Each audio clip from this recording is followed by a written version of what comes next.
I'm an advanced hiker. The woods hold dangerous secrets. My name is Jake, and I've always been drawn to the solitude and beauty of the wilderness.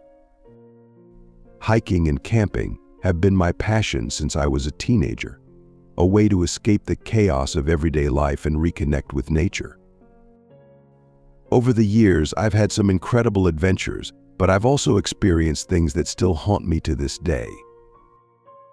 Here are some of my scariest encounters, both paranormal and otherwise, that I've faced on the trails and in the campsites. It was a chilly autumn evening when I set up camp in a remote forest. The trees were tall and dense, and the only sound was the rustling of leaves in the wind. As I sat by the campfire, enjoying the peaceful solitude, I began to hear faint rustling noises coming from the darkness beyond the firelight.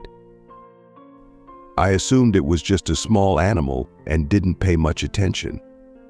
But as the night wore on, the noises grew louder and more distinct. They weren't random movements, they were deliberate, like footsteps. I turned my flashlight towards the noise and saw a figure standing just at the edge of the light. It was a man, dressed in ragged clothes, his face obscured by the shadows. He didn't move or speak, just watched me silently. An uneasy feeling settled over me. I called out to him, asking if he needed help, but he didn't respond. Instead, he made a low, guttural noise that sent chills down my spine. I tried to ignore him, hoping he would go away, but he continued to circle my campsite, staying just out of reach of the firelight. His strange noises grew louder and more unsettling, a mix of growls and gibberish that made my skin crawl. I could feel his eyes on me, a predatory gaze that filled me with dread. After an hour of this, I couldn't take it anymore. The man's presence was too unnerving, his behavior too bizarre. I quickly packed up my gear, constantly glancing over my shoulder to see if he was getting closer. He didn't follow me as I left, but I could still hear his strange noises echoing through the trees as I hurried down the trail. I drove for hours until I reached a small town and checked into a motel. That night, I couldn't sleep, haunted by the memory of the creepy man and his unsettling noises. I never found out who he was or what he wanted, but that encounter left a lasting impression on me, a reminder that the wilderness can hide more than just natural dangers. While hiking in the Rockies, I came across a pristine, snow-covered valley. I was the first person to set foot in that untouched landscape, or so I thought. As I trekked through the snow, admiring the serenity of the scene, I noticed a set of fresh footprints leading deeper into the valley. They were barefoot prints, which struck me as odd given the freezing temperature. Curiosity piqued. I followed the footprints cautiously. They led me to a small clearing surrounded by tall pine trees. In the middle of the clearing stood a woman, barefoot and wearing a tattered dress, her hair tangled and wild. She seemed oblivious to the cold, her gaze fixed on something in the distance. "Are you all right?"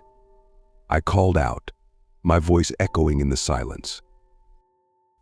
The woman turned slowly to look at me, her eyes wide and filled with fear. She opened her mouth as if to speak, but no words came out. Instead, she shook her head frantically, gesturing for me to leave. A chill ran down my spine as I realized something was terribly wrong. Her presence felt out of place, almost ethereal, like she didn't belong in this world. Sensing danger, I slowly backed away, keeping my eyes on her. She remained rooted to the spot, staring into the distance with an expression of profound sadness. I hurried back along the trail, my mind racing with questions. Who was she? What had brought her to that desolate place? I couldn't shake the feeling that I had stumbled upon something beyond my understanding, something that defied logic and reason. As I hiked back to civilization, the image of the woman haunted me, her bare feet leaving an indelible mark on my memory. One summer, I decided to camp in a dense forest known for its beauty and tranquility.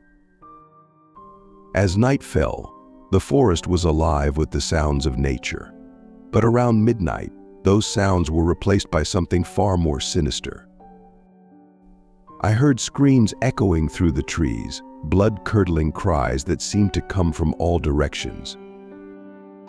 I tried to convince myself it was just animals, but the screams were too human, too tortured. They continued for hours, and I sat by my campfire, clutching my knife, until dawn finally broke and the forest fell silent. One day, while hiking in the Grand Canyon, I decided to camp on a plateau with a breathtaking view. As the sun set and the stars filled the sky, I noticed a bright light in the distance. At first, I thought it was a helicopter or a distant campfire, but the light moved erratically, zigzagging across the sky. It grew closer and closer until it was directly above me, illuminating the entire plateau. Then, just as suddenly as it appeared, the light shot upwards and vanished. I was left in darkness, my heart racing and my mind struggling to comprehend what I had just seen. A few months later, during a solo hike in the Sierra Nevada, I met an older man on the trail. He was friendly and knowledgeable about the area, and we hiked together for a few hours. As the sun began to set, he told me about a hidden campsite nearby and offered to show me the way. I agreed, but as we walked, he slowly started to fade until he disappeared entirely. I got confused and a little scared. I searched for him but found no trace. I set up camp where he had indicated, but I couldn't shake the feeling that I had encountered a ghost. Nothing particularly strange happened that night, but I'm sure that I had wandered around with a ghost. In the depths of the Pacific Northwest, I camped on a ridge overlooking a dense forest. That night, the wind picked up, howling through the trees with an eerie, almost mournful sound. As I lay in my tent, the wind seemed to form words, whispering my name over and over. I emerged from my tent, flashlight in hand, but saw nothing unusual. The wind grew louder, and I could hear footsteps around my campsite, but no one was there. The howling continued until dawn, leaving me shaken and eager to leave the ridge behind. I once camped by a remote lake in the Adirondacks, a place known for its pristine beauty. As night fell, the lake's surface became eerily still, reflecting the full moon like a mirror. I heard splashing and saw ripples, but no fish or animals were visible. Then, a ghostly figure emerged from the water, a woman. She glided across the lake's surface, her eyes locked onto mine. I was paralyzed with fear as she reached the shore and disappeared into the woods. The next day, I learned from a local ranger that a woman had drowned in the lake many years ago. Her body never recovered. Once in the deep forests of Maine, I hiked a trail that locals avoided, claiming it was cursed. I shrugged off the warnings, but as I ventured deeper, the forest grew darker and more oppressive. The trees seemed to close in around me, and I felt an overwhelming sense of dread. I heard voices whispering my name, saw shadows moving just out of sight, and felt unseen hands brushing against my skin. Terrified, I turned back, but the trail seemed to stretch on forever. It took hours to find my way out, and when I finally emerged, I was exhausted and shaken, vowing never to return. My last and most terrifying encounter happened in the Rocky Mountains. I was on a multi-day hike, far from civilization, when I stumbled upon a strange circle of stones deep in the woods. The air around the circle was thick and heavy, and I felt a palpable sense of malevolence. That night I camped nearby, unable to shake the feeling of being watched. As I lay in my tent, I heard footsteps approaching, slow and deliberate. The footsteps stopped right outside my tent, and a low, guttural growl filled the air. Summoning my courage, I unzipped the tent and shone my flashlight outside. There was a large, shadowy figure with glowing red eyes. It let out a roar and lunged at me. I grabbed my knife and slashed at the figure, but my knife passed through it as if it were made of smoke. I scrambled out of the tent and ran, the figure chasing me through the woods. Branches scratched at my face, and my lungs burned as I sprinted for my life.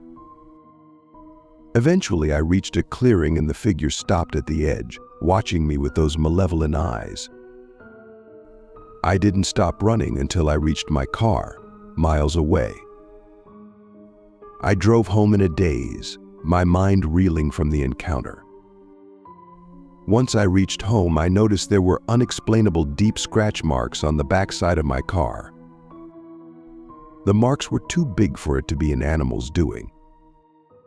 To this day, I can't explain what I saw, but I know I'll never forget the terror I felt in those woods. These experiences have made me more cautious, more respectful of the wilderness. I still hike and camp, but I always remember that there are things out there beyond our understanding, things that can turn a peaceful adventure into a nightmare.